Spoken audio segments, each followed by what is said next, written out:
Guten Tag.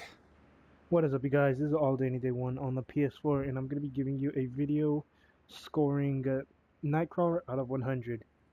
So the 10 different areas I'm going to be scoring him in is damage output, survivability, versatility, AOE effectiveness, single target effectiveness, resource consumption, crowd control effectiveness, trials, farming effectiveness, and support effectiveness, and then his total score.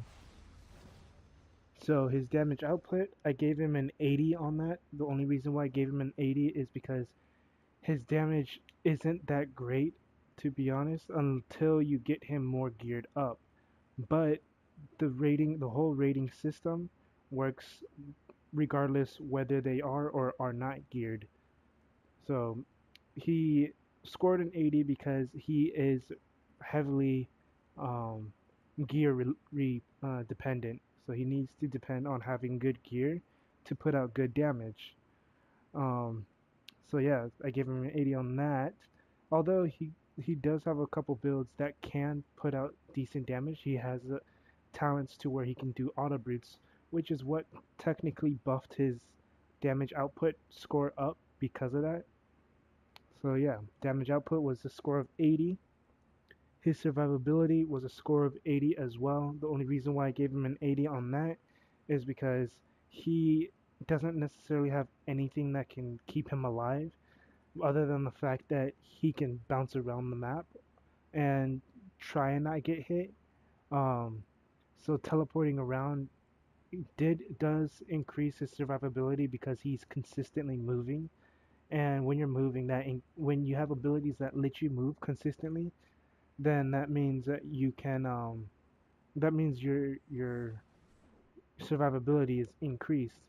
But not just that, there's a talent for his signature where he gets healed back as well as getting resources. But yeah, just like I said, How the Guardians his survived this long survivability is without only an me 80 is one just of the because of his greatest movement and his mysteries of this signature. universe.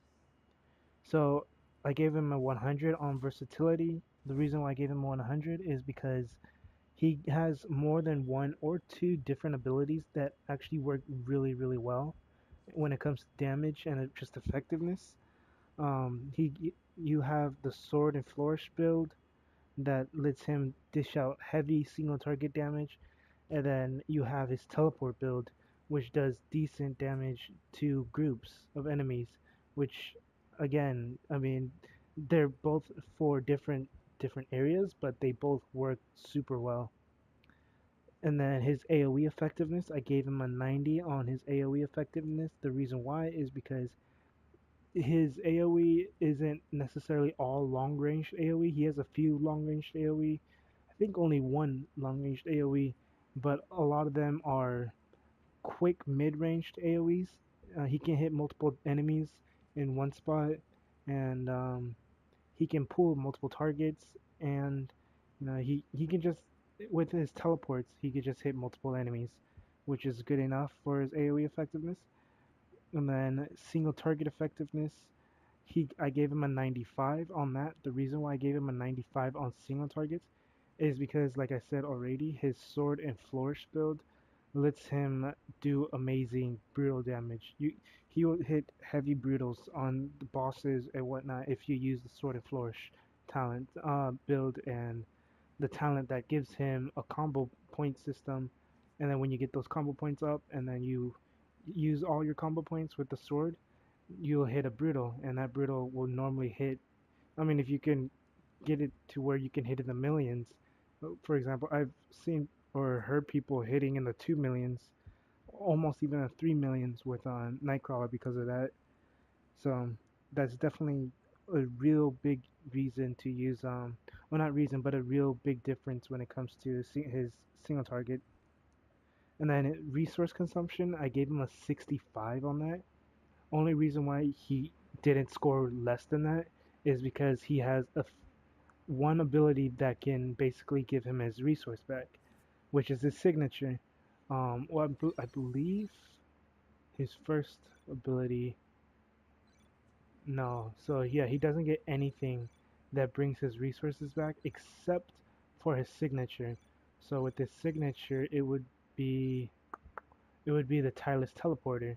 Brimstone Blitz gains the following effects: Spirit Restore 35% and 100% health gained.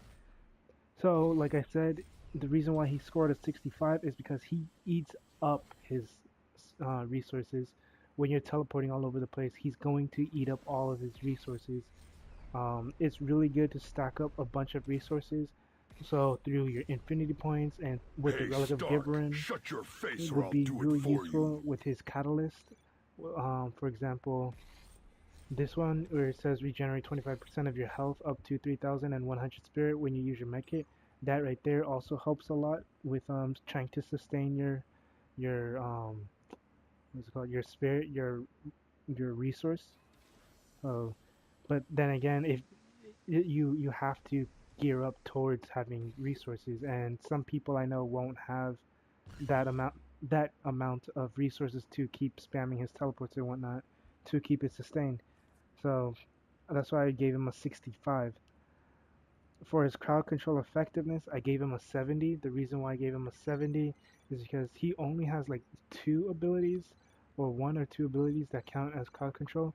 He has Flash and Grab, and I believe that, oh, and the Saber Storm. I don't know what, oh, Saber Storm immobilizes enemies for 1.1 second, but the main crowd control ability would be the All of Flash this and Grab, downtime must be for something. because Flash and Grab grabs multiple enemies and brings them towards you, which is super useful. But I mean, then again, it's not enough. But this definitely could help a group in a group situation. If there's too many enemies in one spot, you can just pull them away from your allies and whatnot, and then yeah, that'll definitely help out. But other than that, I mean, he's not that great for crowd control either. So I gave him a 70 on that. So his trials, I gave him an 85 on trials because he has mixed reviews with him. Um, With your a lot of people leadership, say Scott, it was we'll get through easy, this. but you have to remember he is gear dependent and stat dependent. Technically, he's stat dependent, so he needs to have higher damage, base damage than most, and he needs to have his resources in order to really beat the trials.